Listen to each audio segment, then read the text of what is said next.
Good afternoon, students. Welcome back in your virtual classes. Yesterday we have started our chapter number 3, that is atoms and molecules. This is chapter of chemistry. और ये हमने कल start कर दिया था. Atoms के बारे में हम थोड़ा सा देखा था कि जो हम मैटर के बारे में हम पढ़ते आ रहे हैं फर्स्ट चैप्टर में, सेकंड चैप्टर में, तो वो मैटर जो ब्रेक होता है वो डिवाइड होता है. किस में होता है? वो छोटे छोटे पार्टिकल्स में डिवाइड होता है. ठीक है. तो एटम्स क्या होते हैं? पार्टिकल्स का जो सबसे स्मॉलेस्ट यूनिट होती है, जिसको फर्दर आगे डिवाइड नहीं कर सकते, और उसी को क्या नाम दिया गया? एटम नाम दिया गया. क्लियर? कि वो मैटर जिसको डिवाइड करने के बाद वो पार्टिकल्स में ब्रेक डाउन हो जाते हैं, और वो स्मॉलेस्ट यूनिट, वो स्मॉलेस्ट पार्टिकल जिसको आगे फर्दर डिवाइड नहीं किया जा सकता, उसी को क्या कहा गया? एटम का नाम दिया गया. ठीक है. इसके ऊपर, एटम के ऊपर बहुत सारी थ्योरीज आई, बहुत सारे साइंटिस्ट ने रिसर्च किया, डिस्कवरीज की. तो कुछ साइंटिस्ट के बारे में और उसकी हिस्ट्री के बारे में हम इस चैप्टर में पढ़ने जा रहे हैं. ओके. तो सबसे पहले हम बात करते हैं लॉज ऑफ केमिकल कॉम्बिनेशन की, जिसको हमने थॉरली कल खुद से रीड कर लिया था बुक में. ठीक है. इसको थोड़ा सा और अच्छे से समझने के लिए आज मैं दोबारा से इसको एक्सप्लेन कर देता हूँ, जिसमें कि हम बात करेंगे लॉ ऑफ केमिकल कॉम्बिनेशन में. इसमें कुछ लॉज दिए थे कुछ साइंटिस्ट ने. तो सबसे पहले हम बात करते हैं law of conservation of mass की. Law of conservation of mass जो है किसने दिया था? ये दिया था हमें एंटोनी लेवॉइसरे ने. एंटोनी लेवॉइसरे एक साइंटिस्ट थे जिन्होंने लॉ ऑफ कंजर्वेशन ऑफ मास का लॉ दिया था. उन्होंने इस लॉ में क्या कहा था? ड्यूरिंग एनी फिजिकल और chemical change the total mass of products is equal to the total mass of reactants. उन्होंने कहा था कि किसी भी फिजिकल या केमिकल चेंज में, मतलब कोई केमिकल रिएक्शन हो रही है तो उसमें कोई भी फिजिकल या केमिकल चेंज अगर हो रहा है तो जो टोटल मास है प्रोडक्ट का, वो टोटल मास ऑफ रिएक्टेंट के बराबर होगा. अब ये प्रोडक्ट और रिएक्टेंट्स क्या है? Let me clear you. यहाँ पर आप एक इक्वेशन देख रहे हो CaCO3. यहाँ पर जब इसको हीट करते हैं, इसको बोलते हैं कैल्शियम कार्बोनेट. क्या बोलते हैं? Calcium carbonate, CaCO3. ओके. जब हमने कैल्शियम कार्बोनेट को हीट किया तो उसने हमें क्या दिया? उसने हमें दिया calcium oxide plus carbon dioxide. Clear? क्या दिया हमें? Calcium calcium oxide and calcium carbon dioxide. ठीक है.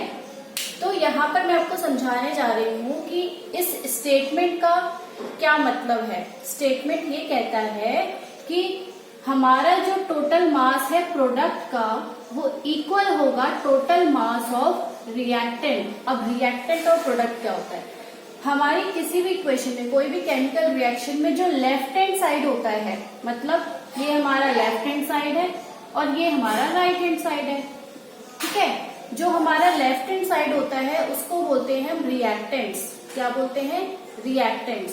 और जो हमारा राइट हैंड साइड होता है उसको बोलते हैं प्रोडक्ट. मतलब जो हमारा रिएक्टेंट है वो क्या है? Calcium carbonate. और जब हमने उसको हीट किया तो उसने प्रोडक्ट क्या दिया?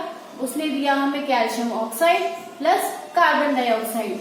तो मैंने क्या कहा कि जो हमारा LHS होता है वो हमारा होता है रिएक्टेंट्स, और हमारा जो RHS होता है वो हमारा होता है प्रोडक्ट. आई होप कि आपको रिएक्टेंट्स और प्रोडक्ट्स समझ में अच्छे से आ गया. ठीक है. अब यहाँ पर क्या कह रहा है? लॉ ऑफ कंजर्वेशन को समझते हैं. लॉ ऑफ कंजर्वेशन का मतलब ये है कि हमारा जो रिएक्टेंट है, मतलब कैल्शियम कार्बोनेट, उसका जो मास है वो हमारे प्रोडक्ट के मास के बराबर होना चाहिए. ठीक है. यही कहता है लॉ ऑफ कंजर्वेशन ऑफ मास. समझते हैं कैसे? यहाँ पर मैंने लिखा है कि कैल्शियम कार्बोनेट कितना लिया है हमने? 10 ग्राम. यहाँ पर लिखा हुआ है 10 ग्राम है कैल्शियम कार्बोनेट. अब जब वो ब्रेक होता है, जब उसको हीट करते हैं, तो वो हमें क्या प्रोडक्ट दे रहा है? Calcium oxide plus carbon dioxide. तो कैल्शियम ऑक्साइड तो हमें मिला 4 ग्राम. ठीक है. अब हमसे पूछा है कि कार्बन डाइऑक्साइड कितना बनेगा. तो अगर हम यहाँ पर कार्बन डाइऑक्साइड को फाइंड आउट करेंगे कि कार्बन डाइऑक्साइड हमें कितना ऑब्टेन हुआ, कितना मिला, तो हम इसमें यहाँ पर लगाएंगे लॉ ऑफ कंजर्वेशन ऑफ मास, क्योंकि हमें ये लॉ कहता है कि जो हमारा रिएक्टेंट का मास है वो हमारे प्रोडक्ट के मास के इक्वल होगा. ठीक है। तो रिएक्टेंट हमारा कितना है 10 ग्राम। प्रोडक्ट में हमारे एक का मास पता है, ठीक है, दूसरे का मास हमें नहीं पता, तो दूसरे का मास हम लेट कर लेंगे x। मैं यहां पर आपको करके दिखा देती हूँ।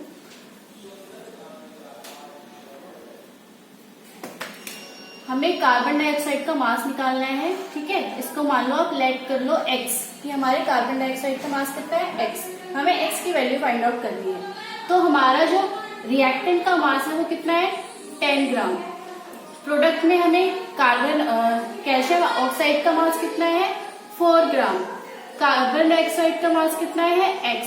तो हमें यहाँ पर x की वैल्यू फाइंड आउट करनी है, क्योंकि मैंने इक्वल साइन इसलिए रखा है क्योंकि reactant is equals to product, mass of reactant is equals to product, mass of product. ये हमें कहता है law of conservation of mass.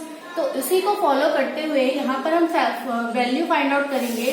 तो x की वैल्यू क्या हो जाएगी 10 ग्राम माइनस 4 ग्राम, ठीक है। तो यहाँ पर कितना आ जाएगा x की वैल्यू 6 ग्राम। मतलब कार्बन डाइऑक्साइड जो हमें ऑब्टेन होगा वो कितना ऑब्टेन होगा 6 ग्राम। क्लियर। सो यही है law of conservation of mass.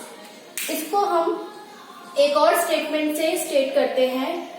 Law of conservation of मास कहता है कि मास can neither be created nor be destroyed. जैसा आपकी बुक में लिखा है, क्या लिखा है, मास can neither be created nor be destroyed. मतलब मास किसी भी केमिकल रिएक्शन में हम किसी भी अदर एलिमेंट का ना मास क्रिएट कर सकते हैं ना डिस्ट्रॉय कर सकते हैं। कैसे समझते हैं इसको, देखो यहाँ पर हमारे पास रिएक्टेंट में क्या है, कौन सा कंपाउंड है, कैल्शियम कार्बोनेट, ठीक है। यहाँ पर हमारे पास है कैल्शियम कार्बोनेट।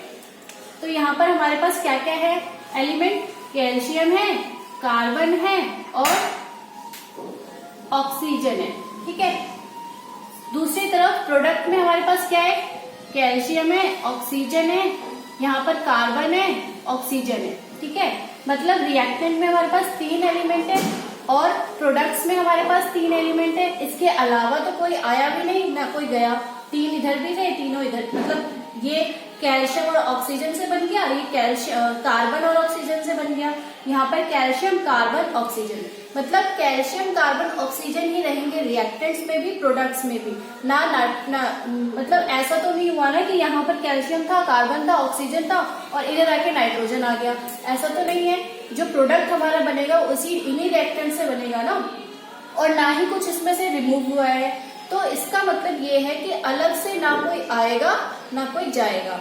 कहने का मतलब ये है कि मास can neither be created nor be destroyed. ना हमने कोई नया क्रिएट किया ना डिस्ट्रॉय किया, जो हमारे पास रिएक्टेंट था हमने उसी से क्या बनाया, प्रोडक्ट बनाया। तो स्टेटमेंट क्लियर हो गई, ओके।